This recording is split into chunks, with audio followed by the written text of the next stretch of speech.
자, 여러분 안녕하십니까? 부동산 공법을 담당하고 있는 박구서입니다.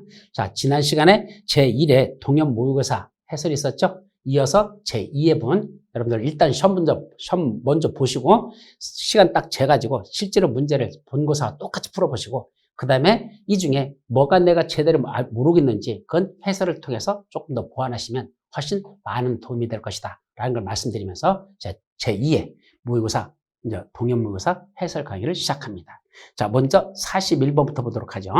국토위계 및 용어에 관한 법령에서 정하고 있는 용어 정의와 관련된 내용으로서 옳은 것. 자, 용어 정의는 총 22가지가 있거든요. 법률에 보면 그 중에 중요한 것들만 다시 정리합니다. 자, 1번 도시군 계획 시설이란 용어 정의야. 도시군 계획 시설이란 무신설 중에서 기반시설 중에서 무슨 계획으로? 도시군 관리구로 결정된 시설. 이걸 특별히 뭐라 부른다? 도시군 계획 시설이라죠. 그래서 항상 조심할 건 기반시설과 도시군 계획시설의 차이점이 뭐냐? 이걸 기억하십시오. 자, 기반시설 막연한 겁니다. 그냥 도로, 공원, 학교, 사람이 사는데 꼭 필요한 시설, 기반시설이죠. 근데 그 막연한 기반시설들을 어떤 특정한 위치에다가 특정한 지역에다가 그런 기반시설을 설치하기 위하여 무슨 계획이? 도시군 관리 결정고시 되면 여기다 도로 만들겠다고 도시군 관리 결정고시 되면 여기다 학교 짓겠다고 도시군 관리 결정되면 여기다 공원 만들겠다고 도시군 관리 계획이 결정고시 되면 이때부터 요 시설을 각각 뭐라 부른다? 도로, 공원, 학교를 뭐라 부른다? 이거를 도시군 계획 시설이랍니다. 따라서 기반시설은 그냥 막연하게 도로, 공원, 학교를 말하고 도시군 계획시설은 특정한 위치에다 그런 걸 설치하겠다는 도시군 관리계획이 결정됐을 때만 특별히 뭐라고 한다? 도시군 계획 시설이라죠. 근데 더 나가서 그러한 도시군 계획 시설은 아직은 설치한 게 아니라 설치하겠다고 도시군 관리계획만 결정고시 된 상태입니다. 이제 실제로 설치, 정비, 개량하는 사업을 시행해야 되죠? 그 도시군 계획 시설을 설치, 정비, 개량하는 사업을 도시군 계획 시설 사업이란다. 이렇게 개념 정리해요. 따라서 이 도시군 계획 시설에서 한 단계 더 나가서 그 도시군 계획 시설을 설치, 정비, 개량하는 사업, 도시군 계획 시설 사업, 거기까지 정리하죠. 또 하나 더 들어가면 그 도시군 계획 시설 사업과 신도시를 만드는 도시개발 사업과 재개발 재건축 같은 정비 사업, 그 세 가지 사업, 도시군 계획 시설 사업, 도시개발 사업, 정비 사업, 세 가지 사업의 공통점 다 도시군 관리를 결정해놓고 그 도시군 관리를 시행하는 사업으로서 이걸 묶어서 한마디로 무슨 사업이란다? 도시군 계획 사업이란다. 그래서 도시군 계획 사업에는 세 가지 사업이 들어있다라는 걸 꼭 정리해 두도록 합니다. 시험 문제에서 아주 잘 나는 용어들이죠. 두 번째, 토지의 이용 및 건축물의 용도, 건폐율, 용적률, 높이 등에 대한 어디에서의 용도 지역 및 용도 지구의 제한을 더 강화 제한하거나 또는 완화하기 위해서 뭘 지정합니까? 그걸 성장관리계획구역으로 지정합니까? 아니요. 그거를 용도, 지역, 지구, 구역. 바로 용도구역이라 부른단다. 그래서 용도구역은 용도지역 및 용도지역에서의 제한하는 걸 더 강화 또는 완화하기 위해서 용도지역, 용도지구 위에다가 용도구역이라는 걸 지정합니다. 그래서 이런 지역을 용도구역이란다 라고 했죠. 세 번째, 기반시설 설치 비용이란 단독주택 및 숙박시설 등 대통령이 정하는 시설의 대수선 행위로 인하여 맞습니까? 아니야. 아까 있었죠. 이거는 기반시설 설치 비용은 어떤 시설이죠? 바로 이러한 일정한 시설들의 뭔가 신축하고 증축 행위래요. 신축, 증축 행위로 인하여 유발되는 기반시설을 설치하나 그에 필요한 용지를 확보하기 위하여 부가 징수하는 금액을 뭐라 부른다? 기반시설 설치 비용이라 이렇게 말하죠. 자, 네 번째, 항만, 공안, 장사시설, 도축장은 둘 이상의 특광, 특시, 특도, 시, 군이 공동으로 이용하는 시설이다. 예, 이건 항만, 인천공항은 인천 사람만 타라고 만들어 놓은 비행장입니까? 아니거든요. 전국 누구나 인천공항에서 탈 수 있죠? 이와 같이 항만이나 공항이나 장사시설이나 도축장 이런 건 둘 이상의 관락에서 공동으로 이용하는 시설. 이걸 무슨 시설이라고 부른다? 이걸 공공시설이라 이걸 뭐라죠? 광역시설에 속한다. 예, 공공시설에는 뭐가 있죠? 도로, 공원, 철도, 수도 같은 공공용 시설이랬죠. 도공철수, 도로공원, 철도, 수도 이런 건 공공시설이라 부르고 지금 말한 이거는 광역시설에 속한다라고 했어야 됩니다. 또 수도는 환경기초시설에 속하고 하수도는 유통공급시설에 속한다? 반대로 썼죠.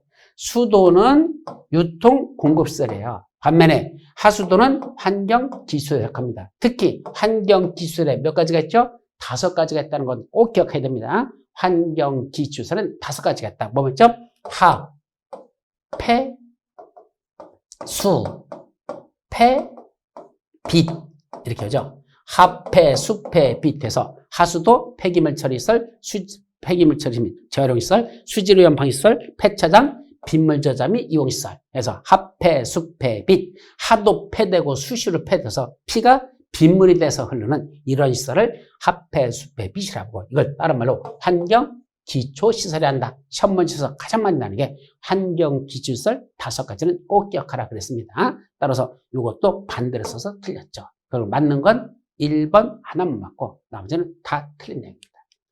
자, 42번. 자, 도시군 기분계획의 내용에 대한 설명으로서 옳은 것, 도시군 기분계획. 자, 도시군 기분계획은 원래 누가 수립하죠? 자기 관역의 장들이 수립합니다. 특별시장, 광역시장, 특별자치시장, 특별자치도지사, 시장, 군수. 줄여서 특강, 특시, 특도, 시장, 군수. 6명이 수립합니다. 이 중에 시장, 군수가 도시군 기본계획을 수립하거나 변경하려면 뭐가 필요하죠? 자기 위에 있는 도의사한테 협의합니까? 아니요. 이건 도의사한테 승인을 받아야 됩니다. 도의사 승인. 두 번째, 수도권에 속하지 아니하거나 광역시와도 경계를 같이 하지 아니한 인구 10만 이하인 시 또는 군에서는 도시군 기본계획을 수립하지 아니할 수 있다? 언뜻 맞는 것 같은데 틀렸어요. 뭐가 틀렸죠? 수도권에 속하지 아니하고 광역시와도 경계를 같이 하지 아니한 이랬어야 되죠. 아니하고라고 했네요. 즉 A와 B는 동시효권입니다. 즉 수도권에 속하지 아니하면서 동시에 광역시와도 경계를 같이 안 해야 됩니다. 대표적인 거 태백시하고 부여군. 태백시, 부여군은 수도권에 속하지 않고 광역시와도 경계를 같이 하지 않습니다. 인구는 10만 이하입니다. 그런 데는 도시군 기본계획을 수립하지 아니할 수 있다라고 했을 때죠. 자, 수도권에 속하지 아니하거나 하면 틀린다는 걸 조심합니다. 세 번째, 도시군 기본계획은 인접 관할구역에 전부 일부도 포함하여 수립할 수 있는데 이 경우 인접한 특강, 특시, 특도, 시장, 수의 관할계장과 뭐가 됩니까? 공도로 수립합니까? 아니야. 수립은 자기 관할구역에서는 지가 수립하는 겁니다. 자기 관할계장만 수립합니다. 근데 옆에 있는 인접한 관할을 포함시키고 싶어? 그러면 인접한 관할계장과 미리 협의해야 한다지. 공도로 수립한다면 안 돼요. 그때는 공도로 수립하는 게 아니라 미리 협의하여야 한다라고 돼 있죠.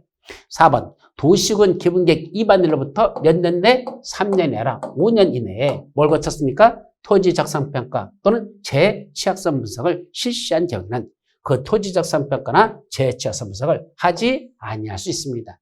즉 도시군 기본계획 위반일로부터 과거 5년 내에 이미 토지적상평가, 재취약성 분석을 이미 거쳤대요. 요번에 위반할 때는 기초시에서 그거 생략할 수 있다. 이런 얘기죠. 하지 아니할 수 있다. 그래서 3년이 아니라 5년입니다. 또 특강, 특시, 특도, 시장, 특강, 특시, 특도 4명. 이 중간 대빵들 특강, 특시, 특도 4명은 도시군 기본계획을 수립하거나 변경하려면 뭐가 필요하죠? 그 확정 절차로서 관계 행정위원회장과 협의하고 지방도시의 심의를 거쳐야 됩니다. 네, 관계 행정위원회장과 협의, 지방도시 심의. 이때 관계 행정위원회장과 협의할 때 누구도 협의 대상자에 들어간다? 국토교통부 장관 포함이란 이 말이 시험 문제에서 항상 영순위. 즉 국장하고는 그 기본계획을 수립할 때 협의만 하면 되지 국장한테 승인받는다 하면 틀린다는 거. 승인, 시장 군수만 도의사한테 승인받는 게 있지. 이 특강, 특시, 특도 4명은 국장한테 승인받는 거 없고 국장하고는 협의라는 절차만 거치면 된다라는 게 중요한 내용이 됩니다. 그래서 5번이 결국 맞는 말이 되겠죠. 그래서 나머지는 다 틀렸고 5번만 맞는다. 자, 이제 43번으로 넘어가죠. 33번 도시군 관리계획과 관련된 내용으로서 틀린 것. 1번 개발제한 구역의 지정 및 관리에 관한 도시군 관리계획은 국장이 직접 결정한다. 맞습니까? 예, 그린벨트는 국민의 재산권을 중대하게 침해하는 아주 나쁜 지역이에요. 어떻게 보면. 뭐 전체로 해서는 어쩔 수 없지만 각 그 개인들의 그 개발 중에 있는 국민들의 입장에서 보면 정말로 기분 나쁜 거죠. 기분 나쁘다 뿐만이 아니죠. 재산권 행사를 아주 중대하게 침해하죠. 따라서 아무나 함부로 지정하지 말라. 누구만 지정하라? 국장만 지정권이 있습니다. 그래서 국장이 직접 도시군관리 결정으로 지정하게 됐습니다. 이건 맞는 문장. 두 번째, 도시군관리 결정의 효력은 언제부터 발생하죠? 지형도면을 고시한 날부터 그 효력이 발생한다. 시험 문제 수없이 났었죠. 당연히 맞는 문장. 세 번째, 시도의사 또는 시장수가 지구 단위 계획을 결정하려면 시도, 시군에 두는 건축위원회하고 동시에 도시계획위원회하고 공동심의를 거쳐야 됩니다. 왜 그러죠? 지구 단위 계획 속에 뭐 들어있다? 건축물과 관련된 게 있죠. 건축물의 용도 제한, 건폐 용적률, 건축물 높이의 채관도, 최저한도 이런 건축물과 관련된 게 들어있거든요. 따라서 그냥 도시계획위원회 심의만 거치지 말고 건축물 건축과 관련된 얘기 들어있으니까 건축위원회고 공동심의를 거쳐야 한다. 이런 얘기입니다. 그래서 이것도 맞는 문장. 네 번째, 시가와 추정구역 또는 도시제한공원구역 지정에 관한 도시군관리계 결정 당시 이미 사업에 착수한 자, 뭐 해야 되죠? 그 시수구역 조정 결정 부실로부터 며칠 내 3월 내 관할구역의 장에게 뭐다? 허가받고 그 사업을 계속 시행할 수 있다?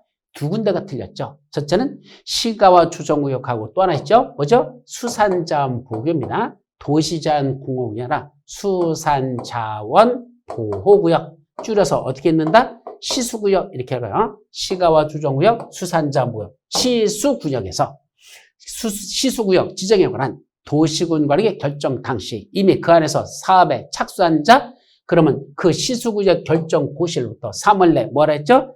신고하고, 이건 허가받는 게 아니라 신고하고 그 사업을 계속 시행할 수 있다라고 했어야 돼요. 그래서 두 군데가 틀렸다. 시수구역에서 도시군관리 결정 당시 이미 사업에 착수한 자, 그 시수구역 결정 고시로부터 3월 내 신고하고 계속 시행할 수 있다라고 했어야 되죠. 자, 4번.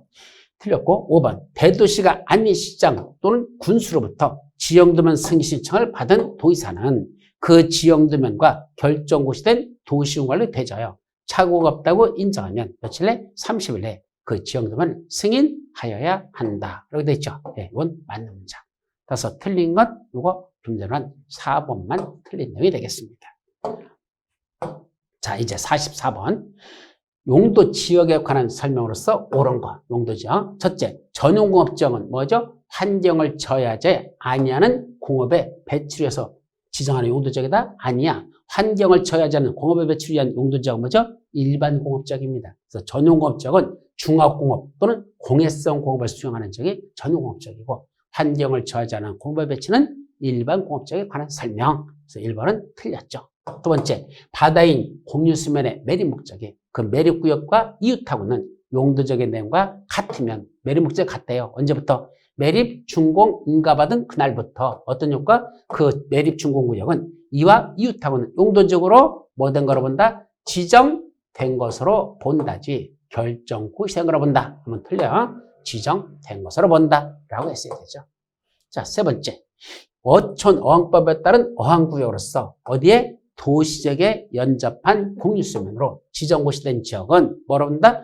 도시지역으로 결정고시역으로 본다. 예, 맞는 문장이죠. 자, 4번. 관리지역이란 용도지역에다가 뭐가 지정됐습니까? 농지법에 따른 농업진흥지역이 지정고시되면 그 지역은 뭐로 볼까? 더 이상 관리지역이 아니라 무슨 지역? 농림지역으로 결정고시된 것으로 본다라고 했어야 되지. 자연환경 보전으로 결정고시되고 그러다 땡 틀렸죠. 농림지역으로 결정 고시된 거로 본다 라고 했어야 됩니다. 또 하나, 건축할 수 없는 건축물을 규정하고 있는 용도지역은 자, 원래 21개 용도지역 중에 대부분은 건축할 수 있는 걸 규정합니다. 이러이러한 용도지역은 이러이러한 건축물을 건축할 수 있다라고 돼 있어요. 그런데 이런 용도지역은 이걸 건축하지 말래요. 이런 건 안 되고 이 열거되어 있는 거 이외에는 나머지 다 지어도 좋다. 요거는 건축할 수 없다라는 건 어디다? 준상위가 계획한 건 건축할 수 없다. 이렇게 해야 돼요. 그럼 준상위가 뭐죠? 준주거지역과 준공업지역. 준자 들어가는 두 개밖에 없어요. 그래서 준주거지역, 준공업지역. 준상, 상업지역에서 뭔 거? 농림지역이 아니라 계획한 거. 계획관리지역. 계획관리지역. 따라서 어떻게 온다고? 여기 준상위가 계획한 건 건축할 수 없다. 이렇게 보시면 됩니다. 따라서 건축할 수 없는 건축물을 규정하고 있는 용도지역은 준주거지역, 준공업지역, 상업지역, 계획관리지역이다 라고 했어야 되죠. 그래서 5번도 농림지역 부분이 틀렸습니다. 그리고 맞는 건 3번만 정답이 되겠습니다. 자, 이제 45번. 국토위계명이 응하는 법령에서 특정 지역에서의 건폐율 기준으로서 연결된 것 중 옳은 것 그랬네. 이게 무슨 말이냐면 원래 용도 지역에서의 건폐율 규정은 21개 용도지마다 몇 퍼센트 이하라잖아 이렇게 정했는데 그 용도 지역에 있는 그 건폐율을 적용하는 게 아니고 특정 지역에서는 따로 건폐율을 정한답니다. 그 특정 지역이 어딜까? 첫째, 취락지구. 취락지구는 자연 취락지구, 집단 취락지구로 나눠지는데 그중에 집단 취락지구에 대해서는 관련된 법이 따로 있죠. 개발 제한 구역의 지정 및 관리에 관한 특별조치법과 그 시행령, 특별조치법령. 거기서 집단 취락에서의 건폐율은 몇 퍼센트 이하라자라고 그거 따로 규정하니까 거기 있는 걸 따르면 되고 그 나머지 자연 취락지구에서는 자연 취락지구는 어디다 정하죠? 녹관, 농자 지역안에 지정됩니다. 그럼 녹관, 농자는 원래 건폐율 20% 이하거든요. 그런데도 불구하고 그 녹관, 농자 지역안에 자연 취락지구가 있으면 그 취락지구에서는 건폐율 몇 프로까지 해주겠다? 60% 이하까지 해주겠다. 그건 20%가 아니라 용도지역에 있는 걸 적용하는 게 아니라 취락지구는 따로 60% 이하 적용한답니다. 자, 개발진인 지구는 자연 녹지 지역만은 30% 이하를 해주고 도시적 외지역에서는 40%합니다. 원래 자연 녹지 지역은 건폐율 20%예요. 도시적 외지역, 관농자 여기도 원래 계획관리 지역만 40%고 나머지 지역은 다 20%거든. 그런데 거기에 개발진인 지구가 지정되면 자연녹 지역은 20%나 30%, 10% 더 올려주고 도시적 외지역은 원래 20%인데 40%까지 해줄게. 이렇게 조금 더 완화시켜주겠다 이 소리죠. 자, 수산자원 보호구에서는 얼마나 주겠습니까? 자, 수산자원 보호구는 몇 프로? 40% 해줍니까? 40% 맞습니다. 이 정도까지만 해줍니다. 그럼 자연공원법에 따른 자연공원에서는 몇 프로 해준단다? 자연공원은 60%인가요? 자연공원 60%까지 해줍니다. 70% 안 해요. 그 다음에 산업입지및 개발에 관한 법률에 따른 농군단지에서는 얼마? 그거는 70, 80%야. 70%입니다. 그래서 이것도 외우는 방법 원래 이렇게 했어요. 취, 개, 수, 자, 농, 산 그리고 6, 4, 4, 6, 7, 8 이렇게 씁니다. 참 외우는 방법 어려운데 취, 개, 수, 자, 농, 산 6, 4, 4, 6, 7, 8 그래서 취락지구는 60% 개발진위지구는 도시적 외지역은 40% 수산자원부여 40% 자연공원 60% 농군단지 70% 농군단지 70%그 다음에 공업지역 안에 있는 국가산업단지, 일반산업단지, 도시첨단산업단지 그런 데서는 80%까지 해주겠다. 그래서 산업단지는 80% 이렇게 있습니다. 그래서 이걸 외우는 건데 그러면 이제 이 중에 옳은 걸 골라라 그랬으니까 기역, 니은, 디귿 3개는 맞고 리을, 미음은 숫자들이 한 단계씩 더 올라가서 틀렸죠. 그래서 기역, 니은, 디귿 정답은 1번이 되겠습니다. 자, 이제 46번으로 넘어가죠. 자, 용도 지구에 대한 내용으로서 틀린 것. 자, 용도 지역, 용도 지구죠. 용도 지구. 첫째, 시도사, 시도지사 또는 대도시장은 원래 도시군 관리계 결정권자죠. 시도사, 대도시장은 지역건상 필요할 때는 그 시도 또는 대도시, 도시군 계획적으로 정하는 바에 따라 경관지구를 추가적으로 세분하거나 또는 중요시설물 보호지구 및 특정용도 제한지구를 세분하여 지정할 수 있단다. 예, 경관지구를 뭐란다? 원래 경관지구는 자연관, 경자시, 특해서 경관지구는 3가지겠죠.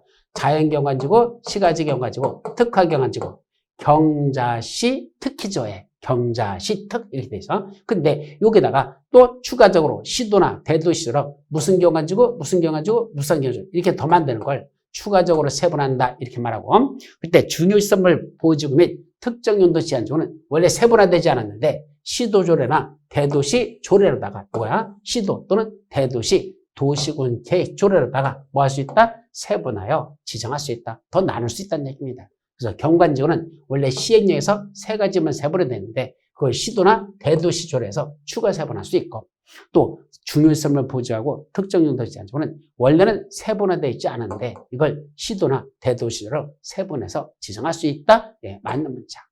두 번째, 시도 또는 대도시 도시군 계획조례로 용도지구를 신설하는 거 가능합니다. 즉, 뭐 있는 게 아니라 법률에서만 용도지구 9가지를 규정하는 게 아니라 시도나 대도시 조례로도 용도지구를 새로 만들 수는 있는데 해당 용도지역 또는 용도구에서의 행위자를 뭐 하는 건 안 된다? 완화하는 용도지구를 신설하는 건 안 된다라고 됐으니까 그것도 맞는 문장. 조금 어려운 거야. 시도 또는 대도시장은 일반 주거지역, 일반 공업지역, 계획거래지역에 뭘 지정할 수 있다? 복합 용도지구를 지정할 수 있습니다. 이때 복합 용도지구는 어디 용도지역에만 지정할 수 있다? 딱 세 군데 용도지역에만 복합 용도지구를 지정할 수 있습니다. 일주, 일공, 계획 이렇게 하면 일주, 일공, 계획. 그래서 일주일에 한 번 공부하는 계획을 수립하는 지역. 시험에 똑 떨어지죠? 매일 공부해도 현찮은데 일주일에 한 번 공부하는 게 어렵죠? 합격하게. 그게 일주, 일공, 계획을 수립하는 지역만 복합 용도지구로 지정할 수 있습니다. 자, 이건 맞는 문장. 네, 4번. 복합 용도지구는 용도지역 지정 목적이 크게 저해되지 아니하도록 해당 용도지역 전체 면적 중에 얼마까지만 2분의 1라 3분의 1 이하의 범위에서 지정해야 됩니다. 자, 아까 일반 주거지역 위에, 여기 일반 주거지역 위에 뭐가 될까? 복합 용도지구를 지정할 수 있는데, 그때 복합 용도지구는 해당 일반 주거지역 전체 면적의 3분의 1 이하만 복합 용도지구를 지정하여야 한다는 뜻이죠. 그래서 2분의 1라 3분의 1, 4번이 틀렸죠.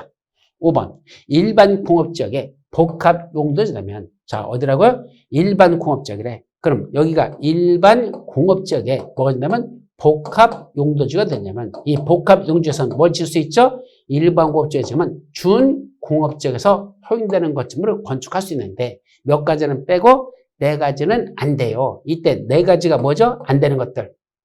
단란한 아파트에서는 노유자에게 안매주는 거, 요거는 안 되고요. 단란한 아파트에서 노유자에게 안매한다? 뭐죠? 단란 주점, 아파트, 단란, 노유자시설, 안마 실수. 요 네 가지는 여기 지정된 복합 용도에서는 안 된다라고 되어 있습니다. 따라서 밑에는 그 중공업지에서 건축할 수 있는 건축으로 건축할 수 있지만 뭐는 안 된다? 아파트는 건축할 수 없다? 예, 아파트 안 돼요. 이거 아파트 안 되니까 이건 맞는 문장이죠. 조금 어려워요. 이건 여러분들이 복합 용도지구는 시험 문제 영순이니까 잘 기억할 필요가 있습니다. 복합 용도지구 관련된 건 시험 문제 영순이다. 그렇게 기억하시죠. 그래서 틀린 건 몇 번? 아까 몇 번 했어? 4번 3분의 1 이하지 2분의 1하면 틀려버렸죠. 46번은 3번이 정답. 4번이 정답. 자, 다음 47번. 기반시설과 도시군계시설에 대한 설명으로서 틀린 것. 첫째, 정비구역, 택지개발지구, 도시개발구역, 경제자구역. 묶어서 머리점에서 정택이하고 도경이 이렇게 하죠. 등의 면적이 얼마다? 100만이 아니라 200만 제곱미터를 초과하는 경우는 개발 사업을 시행하는 사업 시행자는 거기다 뭘 설치해야 된다? 공동구를 의무적으로 설치하여야 합니다. 100만이 아니라 200만 제곱미터를 초과하는 저런 지역들. 즉 정비구역, 택지개발지구, 도시개발구역, 경제자구역. 여기 두 가지가 더 추가되죠. 뭐뭐 있었죠?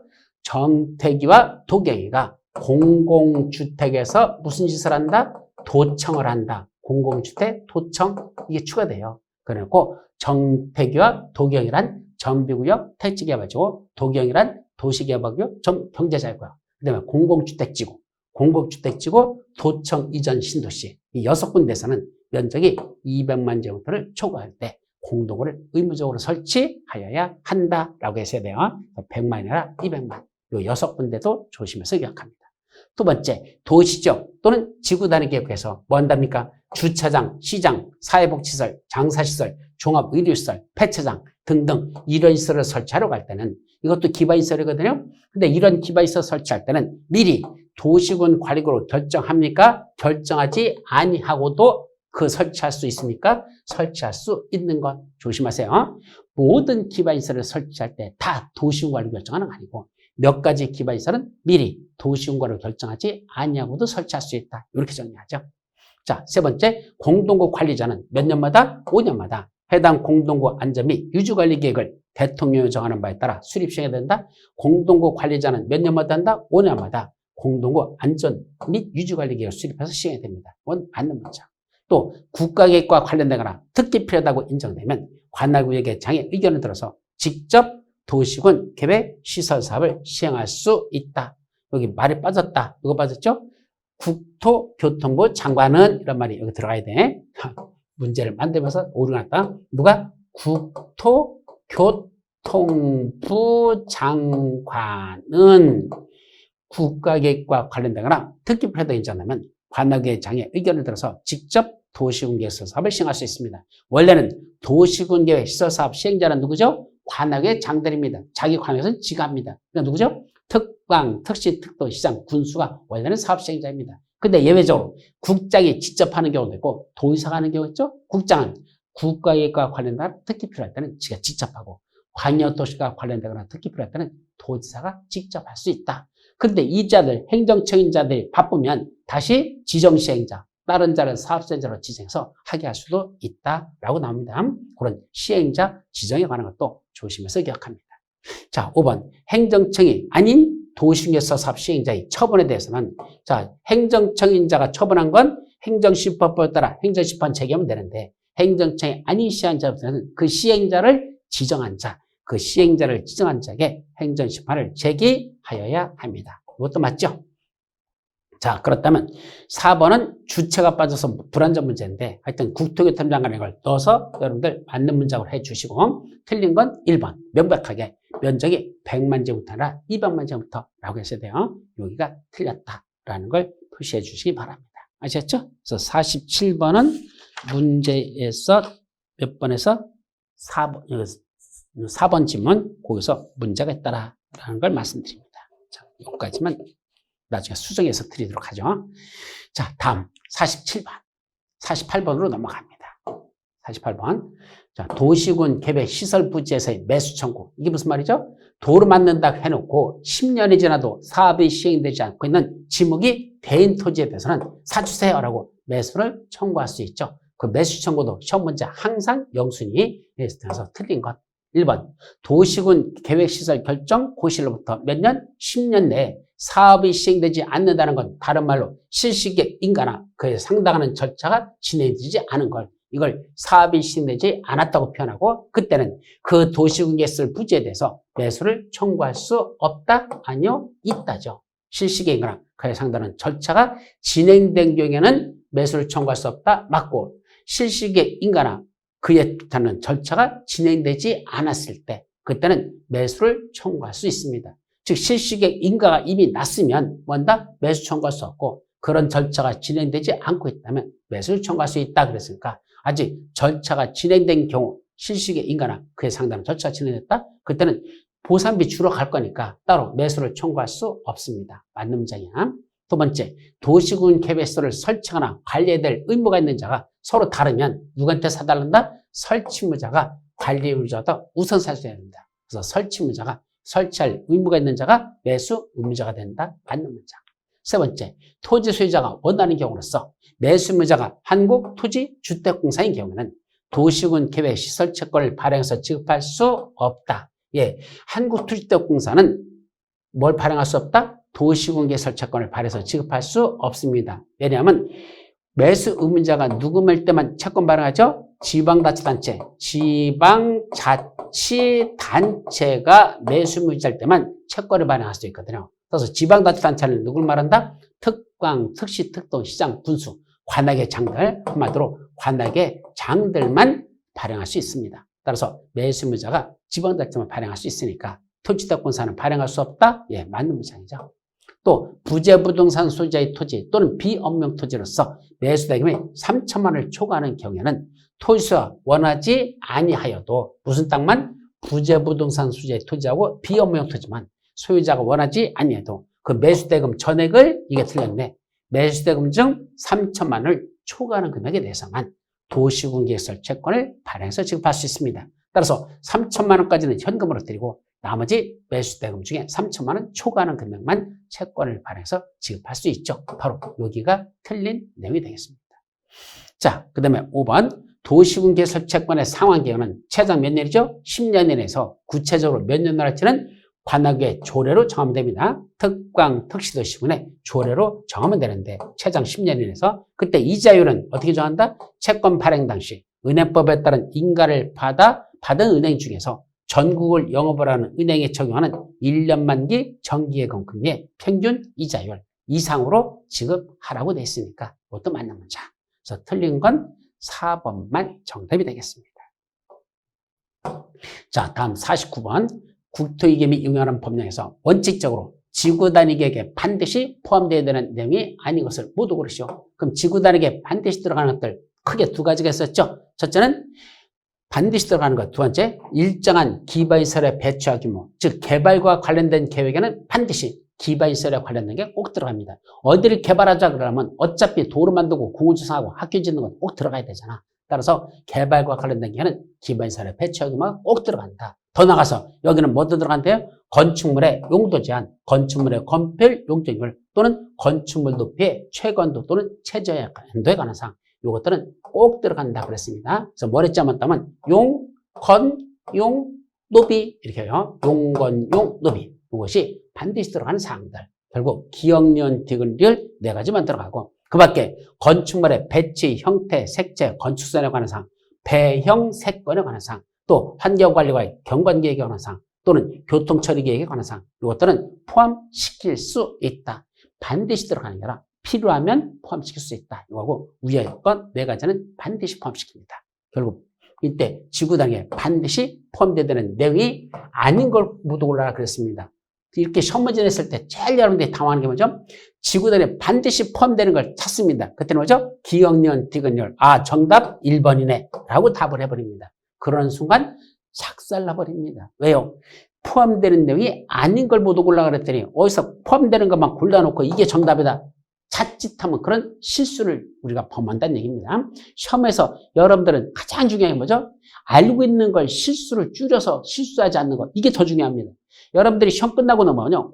어느 정도 공부하신 분들은 실수만 줄여도 합격할 수 있어요. 근데 그 실수를 자꾸 하는 거죠. 그래서 정확하게 공부하면서 시험장 가서 실수하지 않는 것. 이것이 더 중요하다. 그래서 이런 실수하지 않도록 따라서 기억년 디귿이 아니라 저번 미음, 비읍, 시옷. 이게 정답입니다. 그럼 미음, 비읍, 시옷 5번에다 갖다 놨죠. 문제 일부러 이렇게 낸 겁니다. 눈에 보이게 1번에다 확 보이게 하면 얼른 1번 답했죠. 아니 진짜 정답은 5번에서 숨어 있습니다. 출제원들은 문제 이렇게 놓고 본다? 희열을 느낍니다. 짜샤 너 한번 틀려봐라. 야, 공부해놓고서는 틀리라고 만들어봅니다. 네가 문제 잘못 읽은 거잖아. 그런 식으로 나옵니다. 그게 출제원들의 심리라는 걸 조심해서 기억합니다. 그래서 정답은 1번이 아니라 5번. 이게 포함되지 반드시 포함되는 것이 아닌 걸 골라라 했을까? 5번이지 1번이 아니다. 조심하시기 바랍니다. 자, 다음 문제 몇 번? 50번. 개발행위 허가와 관련된 내용으로서 옳은 걸 골라랍니다. 첫째, 토지의 형질 변경을 목적으로 하는 흙, 모래, 자갈, 바위 등의 토석을 채취하는 행위는 토석 채취 허가를 받아야 된다? 아니요. 형질 변경 허가를 받으면 그에 따라 뭘 수반되죠? 형질 변경에는 5가지가 있어. 절토, 성토, 정지, 포장, 공유수, 매리. 5가지가 있는데 그 중에 절토라는 게 뭐죠? 산자락을 깎아내는 거. 그럼 산을 깎아내니까 흙모래, 자갈, 바위 나오잖아. 그때는 형질 변경 허가 받으면서 동시에 토석 채취 허가 받을까? 아니요. 그때는 형질 변경 허가 하나만 받으면 되지 따로 토석 채취 허가는 받지 않는다라는 얘기입니다. 근데 형질 변경 목적으로 할 때는 형질 변경 허가만 받으면 되지 토석 채취는 따로 허가받지 않습니다. 두 번째, 개발이 허가 대상인 토지가 무슨 지역? 관리지역과 보전 녹지지역에 걸쳐 있는 경우 각각 3만 제곱미터 미만과 5천 제곱미터 미만 규모로 형질 변경을 하되 합한 면적은 3만 5천 제곱미터 미만까지 허용된다. 이게 무슨 말이죠? 자, 원래는 관리지역은 3만 제곱미터 미만 맞아요. 보전 녹지지역은 5천 제곱미터 미만이고 그까지는 이게 맞는 말이야. 그까지는. 그런데 문제는 하나의 대지가 둘에 걸쳐 있답니다. 어디 걸쳐 있어? 일부는 관리지역에 걸쳐 있고 일부는 보전 녹지지역 이렇게 걸쳐 있대요. 그럼 이때 개발하는 이 허가 면적은 원칙적으로 얼마까지 가느냐 이거죠. 그럼 관리지역은 3만 미만까지 3만까지 돼요. 원래 3만 미만. 이쪽은 5천 미만. 합치면 3만 5천 안 됩니다. 거기가 문제됩니다. 그때는 합친 면적이 그중에 더 큰 면적을 초과해서는 아니 된다라고 됐습니다. 합한 면적이 그중에 가장 큰 면적을 초과해서는 안 되는데 그럼 가장 큰 게 뭐죠? 관리지역 3만을 초과해서는 안 돼. 둘을 합친 게 3만을 초과해서는 안 된다는 겁니다. 각각은 3만 미만, 5천 미만이지만 합쳐버렸을 때는 3만 미만까지만 가능하다라고 했어야지 3만 5천까지 가능하다. 3만 5천 정도 미만까지 가능하다. 이러면 틀립니다. 3만 전부터 미만까지 허용된다라고 해야 된다는 거 그걸 조심하시기 바랍니다.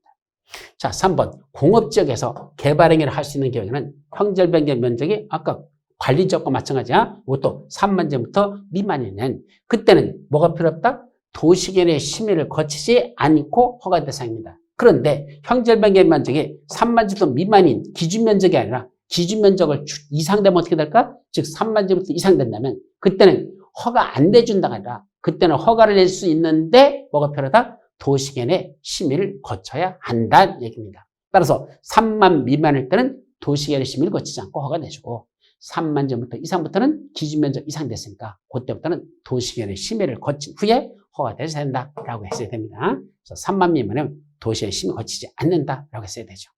또 5번, 4번 특광, 특시, 특도 시장 우수는 개발행위 허가권자야. 허가권자가 뭐한다? 조건을 붙일 수 있습니다. 조건이 몇 가지 있죠? 5가지. 기반시설 설치나 그에 필요한 용지 확보, 우회 방지, 환경 방지, 경관, 조경. 기의, 환경, 조라는 5가지 조건을 붙일 수 있는데 그때 조건 붙이려면 미리 개발의 허가 신청한 자한테 물어봐야 되죠? 야, 너 여기다 기반시설을 설치할래? 그러면 허가 내줄게. 우회 방지시설 설치할래? 그러면 허가 내줄게. 먼저 의견을 들어야 한다. 당연한 얘기죠? 이건 맞는 문자. 5번 기반시설 부담구역에서는 허가 신청서에 기반시설의 설치나 그에 필요한 용지 확보에 관한 계획서는 제출하지 아니한다. 원래는 허가 신청서에 아까 5가지 기의, 환경조 어떻게 할 것인지 그 계획서도 같이 첨부해서 제출해야 됩니다. 그런데 기반시 설치가 곤란한 지역이 있습니다. 어디는 기반시 설치가 곤란하죠? 바로 개발밀도 관리구역. 기반시설 부담구역이 아니라 개발밀도 관리구역. 거기서는 기반시 설치가 곤란한 지역이니까 기반시설 설치와 관련된 계획서는 제출하지 아니한다라고 했어야 되죠. 그래서 기반시설 설치나 그에 필요한 용지 확보에 관한 계획서는 제출하지 않는 지역 개발밀도 관리구역이라는 걸 조심합니다. 따라서 이것도 틀렸고 그럼 맞는 건 몇 번만? 4번만 맞는 문장이 되겠습니다. 조금 어려워요. 자, 이제 51번 성장관리계획에 대한 설명으로서 옳은 것. 성장관리계획도 최근에 시험 문제 잘 나오고 있죠. 자, 첫째, 주변의 토지역이나 교통여건 변화 등으로 향후 시가화가 예상되는 준주거지역의 전부 또는 일부에 대해서 성장관리계획 구역을 지정할 수 있다? 안 됩니다. 왜요? 준주거지역에는 성장관리계획 구역이 안 됩니다. 어디만 된다? 녹관농자. 성장관리계획만 녹관농자.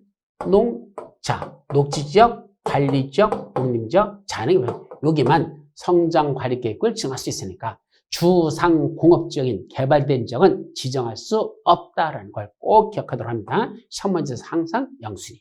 그래서 여기만 정하니까 준주거지역은 지정할 수 없죠.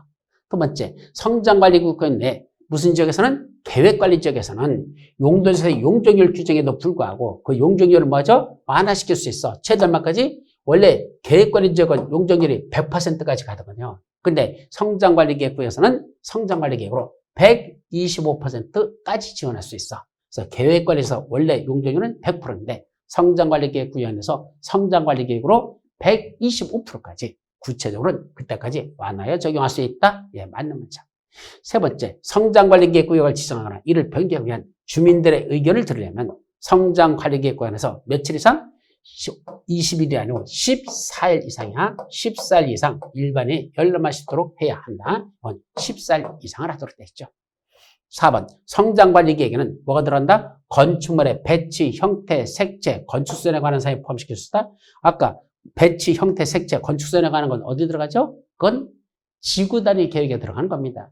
포함시킬 수 있는 거야? 지구단위에 포함시킬 수 있다. 그건 배형색건 하고 돼 있죠. 그럼 성장관리계획은 건축선이 안 들어가요. 이 건축선은 원래 도시지역에서 하는 거거든. 근데 성장관리계획은 주로 시골 지역이잖아. 관농자 이런 지역이잖아. 그러니까 건축선이 아니고 여기는 높이에 관한 사항이 들어간다. 결국 성장관리계획은 건축선이 아니라 건축물의 배치, 형태, 색채, 높이에 관한 사항이 포함시킬 수 있다. 그러니까 포함시킬 수가 아니라 포함시켜야 한다라고 되어 있습니다. 그건 반드시 포함되는 것들라고 되어 있죠.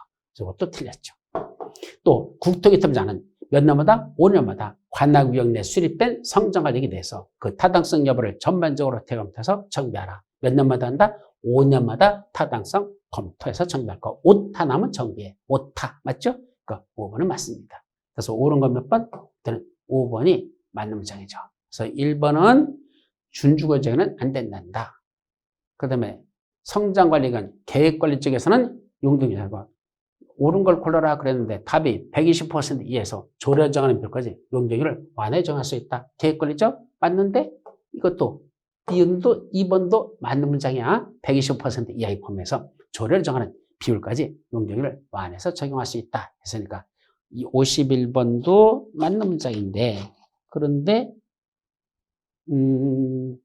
2번을 맞는다고 해놓고 문제는 뭐가 틀렸죠? 5번이 틀렸습니다. 제가 강의하면서 제가 만들고도 저도 헷갈립니다. 자, 5년마다 타당성부터 맞습니다. 맞죠? 근데 문제는 누가 타당성부터 하느냐? 이게 문제입니다. 여러분들이 시험 문제 풀면서 저도 틀리는 가장 많이 틀리는 것 중에 하나가 뭐냐? 앞에 누구는 하고 앞에 주어가 주어지잖아요. 그거는 당연히 맞는 거로 생각하고 나머지 뒷부분에서 틀린 게 없느냐? 이거 찾습니다. 그럼 5년마다 타당성부터 해서 정비하라. 예, 맞습니다. 성장관리계획은 5년마다 타당성부터 합니다. 근데 누가 하지? 이거죠. 성장관리계획 구역, 성장관리계획 누가 지정하고 누가 수립하죠? 관악의 장들입니다. 누가? 특광, 특시, 특도, 시장, 군수죠. 그럼 특광, 특시, 특도, 시장수가 지들이 지정한 거, 지들이 수립한, 자기들이 수립한 성장관리계획, 자기가 5년마다 타당성부터 합니다. 그래서 국장이 하는 게 아니라 누가 한단다? 특광, 특시, 특도, 시장, 군수는 5년마다 관악구역 내 수립된 성장관리에 대해서 그 타당성 여부를 전반적으로 점검하여 정비해야 된다라고 해야 됩니다. 그래서 누가 한다고? 관악의 장들, 특광, 특시, 특도, 시장, 군수는 이렇게 나갑니다. 근데 구특에 틀려나가요. 이건 아예 보지도 않고 그냥 넘어가잖아. 그래서 틀려버립니다. 아셨죠? 그래서 정답은 2번 뿐이고 5번은 틀린 내용이라는 거. 맞은 거 아니야? 틀린 내용이라는 걸 조심합니다. 누가 틀렸다? 국토교 틀면이 틀렸다. 예, 항상 조심해요. 저도 문제 내고 항상 저런 데서 저도 실수해버려요. 왜? 누구는 알고 주어지는 건 당연히 맞다고 생각하고 문제를 접근하거든요. 근데 그게 기본적으로 보면 가장 큰 오류라는 거 조심해서 기억합니다. 그래서 정답이 2개 나오면 다시 한번 잘 생각해 봐야 돼요. 이게 뭐가 틀렸지? 하나 났고 정밀하게 봐야지만 보이지. 그렇지 않으면 저런 걸 찾을 수가 없다는 거 조심하시기 바랍니다. 그래서 정답은 2번만 옳고 나머지 다 틀렸죠. 자, 이제 국토법 마지막 문제 52번. 기반시설 설치 계획과 관련된 내용으로서 틀린 것. 자, 기반시설 설치 계획은 누가 수립하죠? 특광, 특시도, 시장, 군수가 수립한다. 예, 관악의 장들이 기반시설 부담구역도 지가 정하니까 기반시설 설치계획도 자기들이 수립합니다. 이건 맞습니다. 근데 기반시설 설치계획은 기반시설 부담구역이 지정되기 전에 수립합니까? 아니에요. 기반시설 부담구역을 먼저 지정해 놓고 그 안에 어떠한 기반시설을 어디에 얼마나 설치할 건지 설치계획은 구역이 지정된 후에 수립하며 그건 어디다 반영한다? 도시군 관리계획에 반영해야 됩니다. 왜요? 기반시설 설치계획이 수립됐다고 기반시설 설치하는 게 아니고 다시 기반시설 설치, 정비, 개량하려면 도시군 관리구로 결정하라 그랬으니까 도시군관리계획 포함시켜서 반영이 돼야 비로소 도시군계획 시설사업 시행 절차로 그런 기반시설을 설치할 수 있습니다. 그래서 기반시설 설치하려면 기반시설 설치계획이 수립됐다고 설치할 수 있는 게 아니고 도시군관리계획 반영이 돼야 할 수 있다라는 걸 조심하십니다. 그래서 여기 후에 하고 여기가 2군데가 틀렸다. 전이 아니라 후. 도시군 기본계획이라 도시군 관리계획 2군데죠. 자, 3번 기반시설 설치계획은 설치가 필요한 기반시설의 종류, 위치 및 규모와 기반시설 설치 우선순위, 단계별 설치계획 이런 내용들이 포함되어야 한다. 자, 기반시설 설치계획에는 이런 내용들이 포함되어야 된다. 잘 모르겠으면 그냥 맞는 문장을 하세요. 왜? 우리가 그 수많은 계획을 일일이 다 어떻게 해봅니까? 잘 모르겠으면 이러이러한 계획에는 이러한 내용이 포함된다. 잘 모르면 일단은 맞는 문장으로 봐라. 확률은 약 80% 정도 됩니다. 100%는 아니야. 틀린 내용이 들어갈 수 있어. 아까 뭐 예를 들면 성장관리계획에 건축수에 관한 사항이 포함된다. 그럼 틀리듯이 일부 틀린 내용이 있을 수 있지만 대부분은 이러이러한 계획에는 이러한 내용이 포함된다. 맞는 문장으로 생각하고 풀어오시면 된다 그랬습니다. 또 4번 지구단위를 수립하면 그 속에 뭐가 들어있죠? 기반시설의 배치와 규모가 하는 게 들어있잖아. 그걸 뭐라 본다? 기반시설 설치계획으로 보겠다는 얘기죠. 그래서 기반시설 설치계획 수립된 거로 봅니다. 5번 기반시설 부담구역 지정 고시로부터 1년이 된 날까지 기반시설 설치계획을 수립하지 않으면 그 1년이 되는 날의 다음 날 기반시설 부담구역 지정은 해제된 거로 본다. 이건 1년이 된 날의 다음 날 항상 중요한 거 시험 문제 잘 나니까 꼭 기억해 두도록 합니다. 따라서 틀린 건 몇 번? 2번만 확실하게 틀린 내용이 되겠죠. 자, 여기까지가 국토법에 관한 거. 이제 뭐 나오죠? 도시개발 사업의 계획, 줄여서 뭐란다? 개발계획에 대한 내용으로서 틀린 것. 1번, 해당 도시개발구역에 지정된 주상공업지역의 면적의 합계가 전체 도시개발지역 면적의 100분의 30 이하인 경우에만 먼저 구역을 지정한 후에 개발계획을 수립할 수 있다 그랬었죠. 따라서 이건 100분의 30이야지 100분의 50이야 라면 여기가 틀린 내용이 됩니다. 1번이 정답.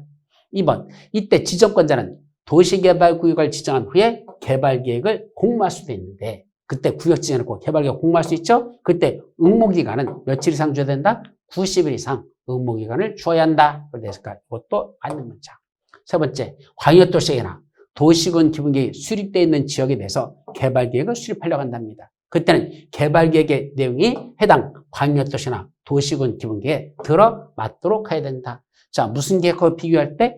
개발계획하고 광역도시나 도시군 기본계획을 비교한다면 어떤 게 상위계획이죠? 당연히 광역도시나 도시군 기본계획은 자기의 관할구역 전체 수립되는 거니까 그 일부에서 수립하는 개발계획보다는 상위계획이죠. 그래서 그때 개발계획 내용은 위에는 광역도시나 도시계획에 들어맞도록 수립해야 합니다. 그것도 맞는 문장. 4번, 도시개발구역 밖에 있는 지역에다가 기반시설을 설치하고자 할 때 그 설치에 필요한 비용 부담에 관한 게 머리좀 만들어서 박기비. 밖의 지역에 기반시설 설치할 때 비용 부담계 바뀌면은 뭐부터 해놓고 도시개발을 지은 후에 나중에 개발계획을 할 수 있다, 포함시킬 수 있다. 그래서 네 가지가 있었죠. 박수치자, 임수나 박수, 임순 네 가지가 있어요. 그것들은 먼저 구역을 지정한 후에 나중에 개발계획에 포함시킬 수 있다. 그 중에 하나가 박기비. 요거는 구역을 지정한 후에 개발계획에 포함시킬 수 있다. 맞는 문장. 5번, 지정권자는 도시개발 사업의 시행자의 요청을 받아서 개발계획을 변경할 수 있다. 예, 지정권자는 직접 지가 변경해도 되고 시행자의 요청을 받아 변경할 수 있고 중앙행정위원장의 요청을 받아서도 변경할 수는 있어요. 그래서 시행자가 자기가 아무리 봐도 개발계획 때는 사업할 수가 없겠어. 그러면 지정권자한테 저 수립한 개발계획 좀 이렇게 현실에 맞도록 좀 변경해 주세요. 라고 시행자도 변경을 요청할 수 있다는 얘기입니다. 맞는 문장이죠. 그래서 틀린 건 1번만 정답. 자, 두 번째, 도시개발법령상 원칙적으로 도시개발구역의 지정이 가능한 지역과 그 규모로서 연결이 잘못된 거. 자, 도시개발구역은 최소 면적이 얼마 이상이냐? 이거 필요하죠. 다만 취락지구, 개발진행지구, 지구단위계획, 국장이 지정하는 지역은 그런 걸 면적을 고려하지 않기 때문에 이건 따져보지 말라. 그래서 취락지구 같은 건 제외해놓고 나머지는 보자. 원칙을 보자. 자, 원래 도시지역에서는 얼마죠? 도시지역에서는 최소 면적, 도시개발 면적이 원칙은 얼마란다? 1만 제곱미터 이상 되도록 지게 됩니다. 단 공장지는 공업지역은 규모가 더 커야 되니까 여기는 3만 제곱미터 이상 되도록 지정해야 되죠. 그래서 공업지역은 3만 제곱미터 이상. 그 다음에 도시지역, 외지역, 관농지역에서는 원칙은 30만 제곱미터 이상이 돼야 되는데 다만 예외적으로 10만 제곱미터 이상만 돼도 되는 경우가 있더라. 어떤 거죠? 자, 아파트, 연립주택, 건설계획에 포함되어 있는데 첫째,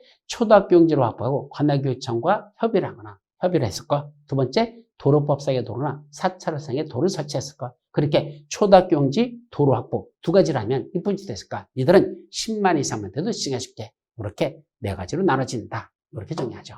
첫째, 준주거지역은 도시지역이니까 원칙으로 들어가죠. 1만 제곱미터 이상. 일반 상업지역 마찬가지로 1만 이상. 근데 일반 공업지역, 공업지역이네. 공업지역은 3만 제곱미터 이상이니까 5만이 아니라 3만 제곱미터 이상이라고 했어야 되죠. 또 아파트, 연립주택, 건설계획이 있고 초등학교 용지를 확보하고 관할구청과 협의를 거치고 4차로 이상의 도로를 설치한 무슨 지역? 계획관리지역, 도시지역, 외지역이네. 계획관리지역. 그때는 20만이 아니라 얼마면 된다? 10만 제곱미터 이상만 돼도 된다라고 되어 있죠. 또 아파트, 연립주택, 건설계획이 없는 농림지역. 그럼 도시지역, 외지역이네. 거기는 30만 이상이 되겠죠. 그리고 숫자들을 정리한 것들입니다. 결국 여기서 뭘 고려했죠? 잘못된 것만 찾으라 했습니다. 옳은 게 아니라 잘못된 걸 고려했어. 그럼 잘못된 건 디귿 일반 공업지역은 5만이 아니라 3만 이상.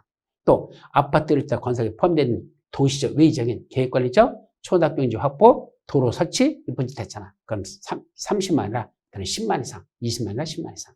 이게 디귿하고 리을이 두 군데가 틀렸습니다. 그래서 디귿 리을 바로 4번이 정답이 되겠습니다. 자, 55번. 도시개발 조합에 대한 설명으로서 옳은 것. 어떤 형태로든 도시개발법에서는 도시개발조합이 시험 문제에 빠진 적이 없어. 6문제 나는데 그중에 한 문제는 항상 도시개발조합에서 출제되고 있더라. 이렇게 생각하십시오. 첫째, 조합을 설립하려면 토지 면적 3분 이상에 달하는 토지 소유자와 그 구역의 토지사 총수 2분의 1 이상의 동의를 받아라. 그죠? 토지 면적 3분의 1 플러스 총수 2분의 1.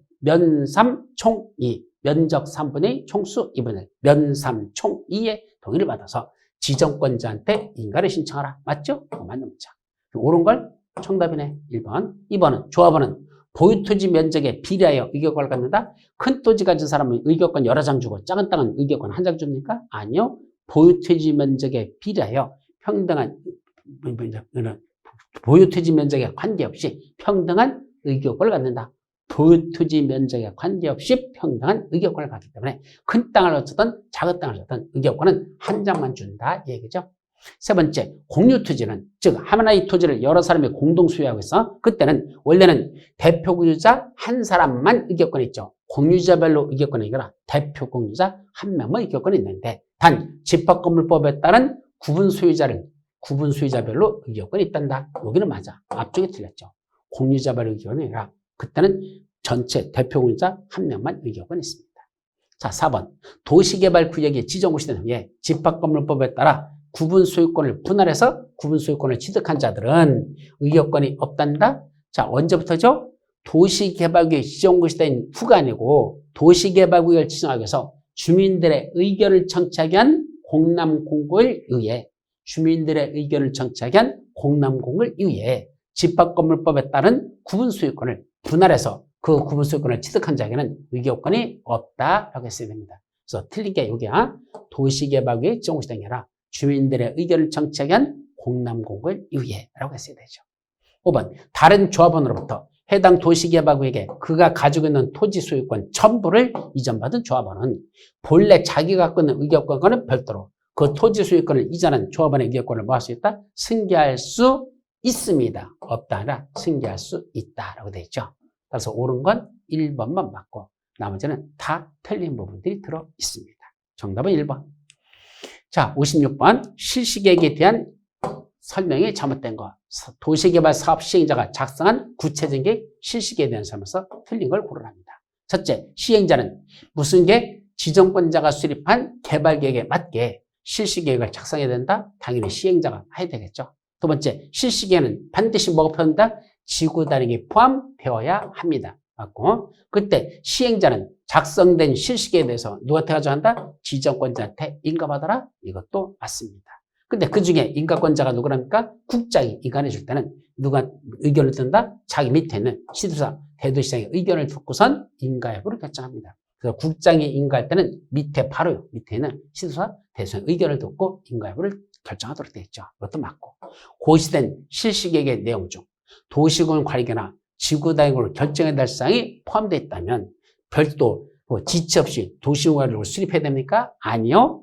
실시계획 속에 뭐 들어있죠? 지구단위계획에 포함돼서 실시계획을 작성했잖아. 그 실시계획 인가받고 그게 고시되면, 실시계획 고시되면 어떤 효과?